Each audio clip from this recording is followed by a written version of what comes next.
Bismillahirrahmanirrahim. Assalamualaikum warahmatullahi wabarakatuh. Teman-teman sekalian, alhamdulillah di pagi yang cerah ini saya bisa ngobrol-ngobrol lagi dengan teman-teman semua. Di bulan Juli ini bagi para orang tua itu cukup menguras pikiran ya. Kenapa? Karena di bulan Juli ini adalah kenaikan kelas atau ketika anak-anaknya masuk ke jenjang pendidikan yang berikutnya, dari SD masuk SMP, SMP masuk SMA, atau dari SMA ke kemudian kuliah. Artinya pengeluarannya akan semakin banyak, apalagi jika Allah karuniakan kepada teman-teman semua yang punya anak lebih dari satu. Tentu harus berpikir lebih keras, karena mereka akan melanjutkan ke pendidikan yang lebih tinggi daripada yang sebelumnya. Otomatis ada uang yang harus dikeluarkan dan biasanya jumlahnya banyak ya. Nah, maka pada kesempatan pagi hari ini penting kiranya bagi teman-teman kita semua untuk menyiapkan dana pendidikan untuk anak-anak kita ya. Dan saya punya pengalaman menarik ya tentang hal ini yang kemudian membuat saya merevolusi, merubah total bagaimana saya dalam mengelola uang. Jadi ceritanya waktu itu anak saya mau masuk SMP dan uang pangkal, gedung, infak dan lain sebagainya, tetek bengeknya lah ketika dari SD mau masuk ke dari TK masuk mau ke SD itu ternyata eh, besarannya totalnya itu kurang lebih adalah sama dengan gaji saya selama 1 bulan. Artinya apa? Artinya gaji 1 bulan itu langsung habis gitu ya. Nah, sementara eh, hari-hari sebelumnya saya tidak terlalu peduli tentang persoalan pengelolaan keuangan. Jadi ya dapat gaji habis, dapat haji habis, dapat haji gaji habis gitu ya. Istilah kerennya itu hidupnya itu dari paycheck to paycheck, dari gaji ke gaji. Dari pengalaman itulah kemudian saya berpikir dan saya merasakan bahwa oh, kalau begitu ada yang salah dengan cara saya mengelola uang. Bagaimana mungkin seorang pekerja seperti saya waktu itu ya, yang alhamdulillah gajinya cukup lah, cukup bagi saya pribadi cukup ya. Tapi ternyata pada satu titik saya kelimpungan ketika anak itu mau sekolah SD, masuk SD. Apalagi kalau SD-nya di luar negeri ya, bukan SD negeri. Nah, otomatis kita perlu persiapan. Oleh karena itu, teman-teman sekalian perlu untuk menyiapkan dana pendidikan, perlu melakukan riset ya. Jadi, bagi teman-teman yang anaknya masih PAUD atau TK, perlu berpikir tentang persiapan pendidikan ketika anaknya masuk SD. Bagi yang anak-anaknya sekarang sekolah SD, perlu persiapan untuk nanti menyiapkan ketika anaknya masuk SMP. Begitu juga ketika teman-teman yang punya anak SMP mau masuk ke SMA dan kuliah, perlu dilakukan riset berapa sih besaran biaya awal ketika masuk SMA atau ketika kuliah. Biasanya kalau para pekerja itu untuk bulanannya, uang bulanan itu biasanya sudah tercover dari cash flow keuangan. Entah itu mereka dapat gaji bulanan, entah itu mereka berdagang dari profit bulanan ya. Itu biasanya tercover, jadi lebih aman.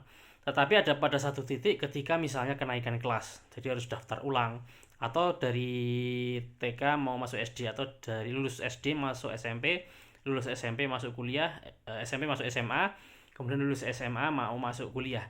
Itu biasanya menohok banget ya angkanya. Apalagi kita hidup memang ya di era kapitalisme kan.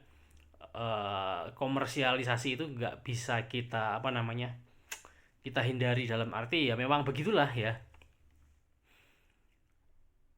mahal semuanya. Dan kecenderungannya teman-teman, dari beberapa data yang saya baca, biaya pendidikan itu dari tahun ke tahun. Jadi disiapkan ya dana pendidikan itu, mungkin bisa menyisihkan 10%, 20% dari setiap income bulanan, dari yang gaji bulanan misalnya dari yang bekerja, untuk persiapan. Jadi ketika misalnya anak-anak kita masuk ke jenjang yang lebih tinggi pendidikannya, kita nggak terlalu kaget gitu ya. Eh, karena kita sudah punya persiapan gitu ya. Persiapannya dalam bentuk apa? Ya tergantung. Kalau dalam bentuk jangka yang pendek misalnya ya, itu bisa bentuk uang cash ditabung aja. Ya, ditabung di mana, celengan atau mungkin di tempat khusus buat berangkas misalnya. Itu bisa dilakukan. Tapi kalau jangka panjang, misalnya menabung sekarang misalnya nih, anak saya masih SD ya, kelas 5, untuk persiapan kuliah misalnya, masih panjang, lebih dari 5 tahun kan. Maka kalau untuk 5 tahun mungkin bisa menjadi alternatif adalah menabung emas batangan ya. Karena emas batangan itu adalah pelindung nilai. Jadi kalau kita menabung dalam bentuk cash, mata uang fiat money, uang kertas, biasanya itu akan kalah ketika berhadapan dengan inflasi. Jadi nilai mata uang kita itu turun. Ya, sementara barang dan jasa, termasuk jasa untuk menyelenggarakan pendidikan, itu senantiasa mengalami kenaikan. Tapi kalau kita menabung emas, itu kalau lebih dari 5 tahun, misalnya ketika misalnya saya punya anak ya kelas 5 SD, untuk persiapan kuliah misalnya, kalau dia memang mau melanjutkan kuliah, itu bisa menggunakan instrumen berupa emas batangan ditabung.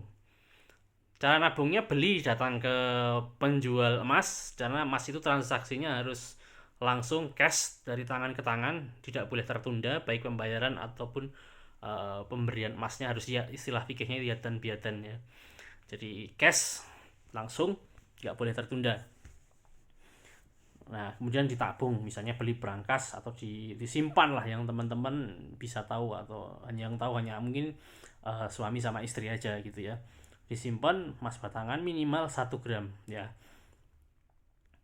Itu yang bisa teman-teman lakukan kalau yang advance ya, skill yang lebih tinggi. Dan ini yang saya lakukan adalah dengan berinvestasi.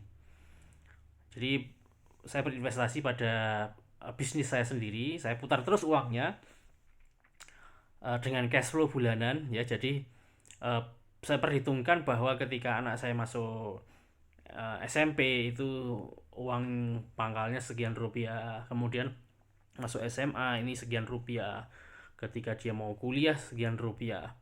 Bahkan saya coba memperhitungkan kalau misalnya dia mau bikin usaha atau mungkin mau bekerja setelah lulus SMA misalnya, atau SMP misalnya nggak mau sekolah gitu ya, mau kerja ya sudah, nggak apa-apa gitu.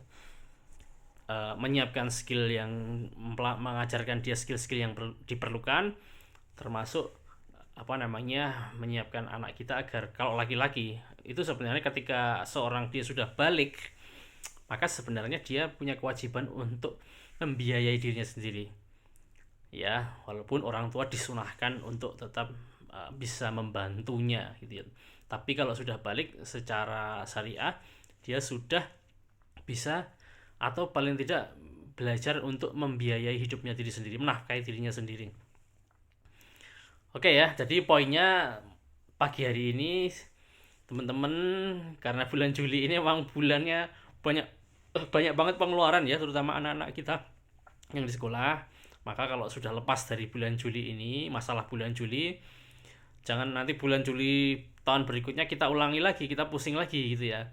Tapi bulan Juli berikutnya kita belajar untuk mengelola keuangan kita. Minimal kita punya dana pendidikan ya, dana pendidikan. Jadi kita nabung dengan tujuan untuk mempersiapkan dana pendidikan buat anak-anak kita gitu. Itu diperbolehkan, itu mubah saja.